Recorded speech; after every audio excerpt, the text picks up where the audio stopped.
বলো কি তোমার ক্ষতি, জীবনের অতই নদী পার হই তোমাকে ধরে, দুর্বল মানুষ যদি।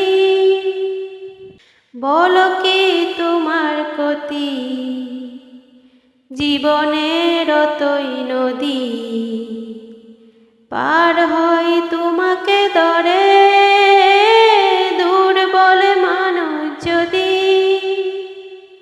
মানুষ যদি সে না হয় মানুষ, দানব কখনো হয় না মানুষ।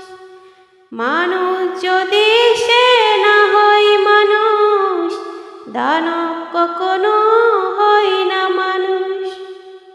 যদি দানব কখনো হয় বা মানুষ, লজ্জা কি তুমি পাবে না ও বন্ধু? মানুষ মানুষের জন্যে, জীবন জীবনের জন্যে একটু সহানুভূতি কি মানুষ পেতে পারে না?